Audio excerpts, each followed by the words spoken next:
अस्सलाम वालेकुम मुअज़्ज़िज़ व्यूअर्स, वक़ार Shaheen YouTube channel की तरफ से स्कॉलरशिप से रिलेटेड इस वीडियो में मैं आपको बताऊंगा कि किस तरह से आप लोगों ने नेशनल टैलेंट ओलंपियाड स्कॉलरशिप जो है उसका एप्लीकेशन फ़ॉर्म फिल करना है। मतलब एप्लीकेशन फ़ॉर्म फिल करने का तरीका, किस तरह सबमिट करवाना है और फ़ी किस तरह सबमिट करवानी है, ये सारी डिटेल्स इंशाल्लाह इस वीडियो में हम कवर करने जा रहे हैं। तो दोस्तों, सबसे पहले आप देखेंगे कि इस एप्लीकेशन फ़ॉर्म के राइट अप कॉर्नर पे लिखा है registration number to be filled by NTPA। आपने यहाँ पे कुछ नहीं करना, ये सिर्फ उनके ऑफिस में होगा, आपने कुछ नहीं करना। इधर आपने मतलब कुछ नहीं लिखना। नीचे आ जाए तो फिर फर्स्ट वाला जो है, फर्स्ट नंबर पे क्या लिखा है, एलिजिबिलिटी क्राइटेरिया। क्राइटेरिया मतलब गवर्नमेंट और प्राइवेट सेक्टर के तमाम तलबा तलबात अप्लाई कर सकते हैं, चाहे वो यूनिवर्सिटी में, स्कूल में या कॉलेज में। ओके। फिर लिखा हुआ है बैंक, दूसरे नंबर पे bank online deposit of RS तो 380 जो लिखा हुआ है फ्रॉम डेजिग्नेटेड बैंक ब्रांचेस। यहाँ पे आपने नीचे ब्रांच कोड लिखना है और डिपॉजिट डेट लिखना है।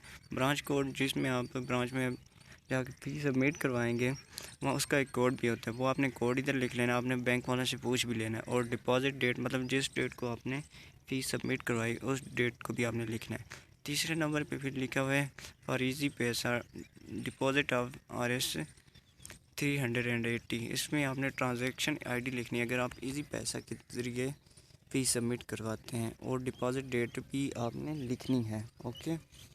ट्रांजैक्शन ID जब आप कोई भी चीज़, यानी कि इजी पैसा हो गया जैज़ कैश, जब आप ट्रांसफ़र करते हैं अमाउंट तो फिर ट्रांजैक्शन ID भी आ जाती है, तो आपने वो ID इधर लिख देनी है। और राइट साइड पे फिर देखें तो आपने क्या करना है, paste your recent passport size colour photograph with gum. यानी कि आपने यहाँ पे अपनी एक तस्वीर चस्पा करनी है, वो भी किसी गम के साथ, किसी चमकने वाली चीज़ के साथ। गम आपको मिल जाएगा, ये भी कोई मुश्किल बात नहीं है। अच्छा, सेलेक्ट योर क्वालिफ़िकेशन। यहाँ पे आपने लिख देना है कि आप कौन सी क्लास में, मतलब 9th है, 10th है, O लेवल है, FA है, FSC है, जो भी है आपकी जान के। और उसके बाद फिर नीचे एक और लिखा हुआ है DAE। इसमें आपने अपना रिलेटेड डिप्लोमा लिखना है, मतलब मैकेनिकल है, केमिकल है, इलेक्ट्रिकल है, DAE किस में वो आपने बता देना है। और फिर FSC प्री इंजीनियरिंग है या मेडिकल। तो फिर कैटेगरी 2 में है बैचलर या मास्टर, यहाँ पे आपने फिर लिख देना है जिस कैटेगरी में आप हैं।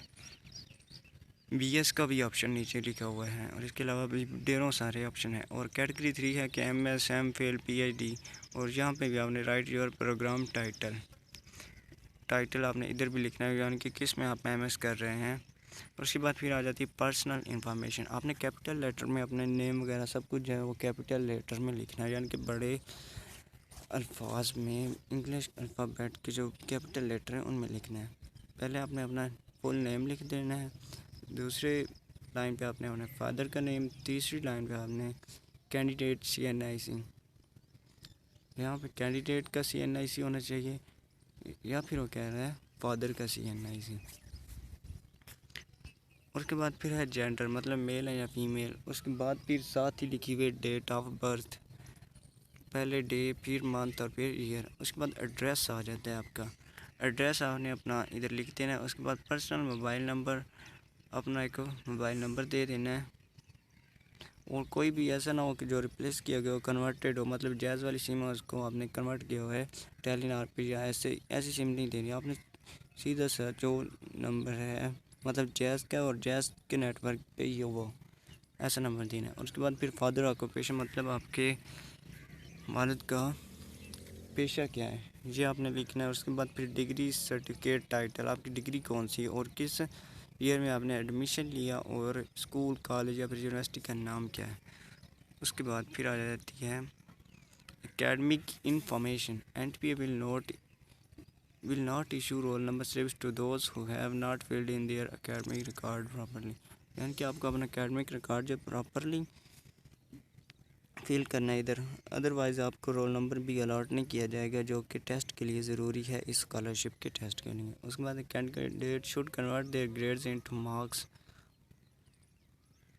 ग्रेड जो है, आपने अगर ग्रेड है तो उनको मार्क्स में कन्वर्ट कर लें। और उसके बाद तीसरे नंबर पर लिखा है right exact degree name and major subject mention in certificate transcript. और आपने मेजर जो है ना सब्जेक्ट वो भी बताने हैं। अगर यानी कि SSC मतलब मैट्रिक है तो आपने डिग्री लिखनी है, यानी कि साइंस में है, मैट्रिक है, और उसके बाद मेजर सब्जेक्ट जैसे हो गए साइंस होगी, मैथ होगी, फ़िज़िक्स होगी, कंप्यूटर रखा है कंप्यूटर बता दें, बायो रखी है तो बायो बता दें। उसके बाद फिर किस साल में आपने पास किया और कितने मार्क्स मिले।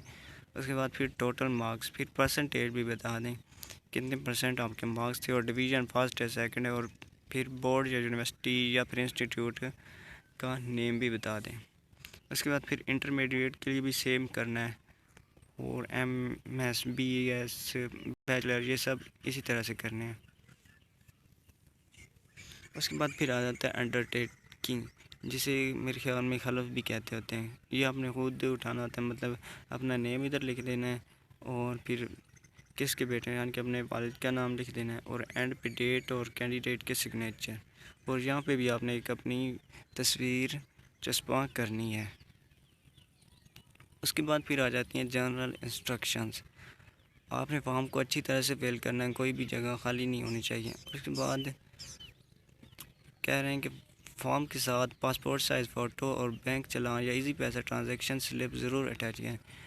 अगर आप बैंक में किसी में फ़ीस सबमिट करवाते हैं, बैंक दो हैं, UBL और HBL, इनमें आप डिपॉज़िट करा सकते हैं फ़ी, या फिर आप तीसरा ऑप्शन ये भी है कि इजी पैसा के ज़रिए भी फ़ी सबमिट करवा सकते हैं।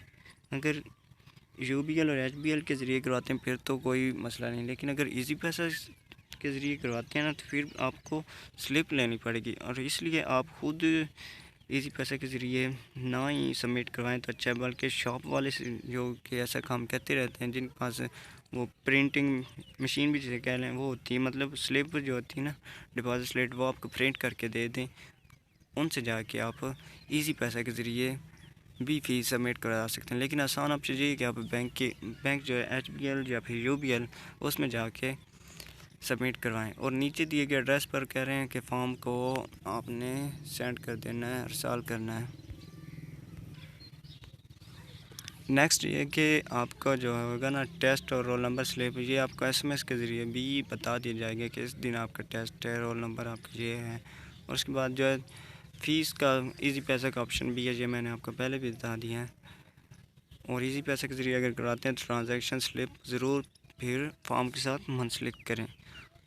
अच्छा, यहाँ पे एक और जो है ना बात याद रखने वाली वो ये है कि फ़ीस जमा करवाने की जो आखिरी तारीख है वो 15 सितंबर है, और जो है ना दरख्वास्त फॉर्म वो आप 17 सितंबर तक सबमिट करवा सकते हैं। मतलब फ़ीस पहले और फॉर्म जो है वो 1-2 दिन बाद तक भी आप सबमिट करवा सकते हैं, मतलब 17 तारीख तक। और इसका जो एड्रेस है ना जहाँ पे आपने भेजना है इस फॉर्म को, वो ये नीचे दिया गया है, और पाकिस्तान पोस्ट के ज़रिए इरसाल कर दें, इस तरह से आपको आसान लगे। ये यहाँ पे एड्रेस दिया गया है, director project noble testing and processing agency, office number 24, 3rd floor, Nomi arcade, G15, मरकज़ इस्लामाबाद। यहाँ पे आपने सेंड करना है। और नीचे ये जो दिए गए हैं लक्ष्मी आपने कहाँ पे जमा करवानी है, यानी कि कोई भी आप HBL UBL या फिर इजी पैसा एक ऑप्शन इनमें से टिक कर लें, सेलेक्ट कर लें जिसके ज़रिए आपने फ़ीस सबमिट करवानी है। फिर नीचे आपने applicant name, CNIC number, mobile number और फादर नेम, ये चीज़ें ज़रूर लिखनी है। ऐसा ना हो कि आप फ़ी तो सबमिट करवा दें लेकिन उधर अपना नाम और CNIC लिखे ही ना, ऐसे ही फ़ी सबमिट करा दें तो नहीं, बल्कि आपने अपना नाम वगैरह लिख के फिर फ़ी सबमिट करवानी है। उसके बाद फिर जो है ना ये है पहली online deposit slip. Please deposit fee in only one bank and tick the relevant bank, कि जिसमें आपने अप्लाई कर जिसमें हमने सबमिट करानी थी ना फीस, उस पर टिक कर लेना है। उसके बाद फिर एप्लीकेंट सिग्नेचर आ गया, बैंक कैशियर और बैंक ऑफिसर इनके सिग्नेचर आ गया। यहाँ पे 2 कापियाँ आपको मिल रही होंगी, नीचे अगर देखें तो 2 पार्ट्स हैं। एक है यहाँ पे 2 कापियाँ, एक कैंडिडेट के लिए और एक है NTPA कॉपी। NTPA वाली कॉपी जो है ये आपने फॉर्म के साथ भेज देनी है, और ये जो दूसरी वो अपने पास रखनी है। लेकिन दोनों में देखिए तो ब्रांच कोड भी लिखना है, डेट भी लिखनी है, ब्रांच नेम भी लिखना है। उसके बाद नीचे applicant name, father name, CNIC number, applied for, ये तो पहले लिखा हुआ मोबाइल नंबर पे। और इसके बाद फिर है applicant signature, bank cashier, bank officer signature, इनमें से कोई है एक जो है वो आपने भेजनी, मतलब जिस पे ऊपर लिखा है NTPA कॉपी, ये आपने फॉर्म के साथ भेज देनी है। और इसके लिए एक और बात ज़रूरी ये है कि desired bank stamp is required on the deposit slip, कि बैंक की जो है ना स्टैम्प, मतलब जिसे मोहर भी कहते हैं, वो भी ओरिजिनल डिपॉजिट स्लिप जो कि NTPA कॉपी, ये जो राइट साइड में लिखी दी गई है, इस पे ज़रूर होनी चाहिए। लॉन्ग एप्लीकेंट फॉर्म, यानी कि जो आपने फॉर्म भेजना है उसके साथ ये जो राइट वाली है NTPA कॉपी जिसके ऊपर लिखा है, ये आपने भेजनी है और इसके ऊपर स्टैम्प भी होना ज़रूरी है। Applicant form will not be entertained without original deposit slip.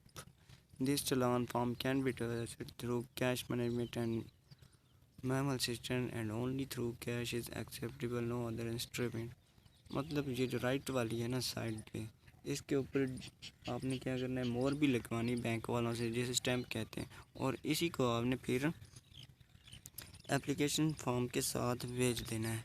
तो उम्मीद है आपको ये वीडियो पसंद आई होगी, और अगर कोई मसला बनता है तो आप कमेंट कर लें वीडियो में। Thanks for watching. अल्लाह हाफिज़।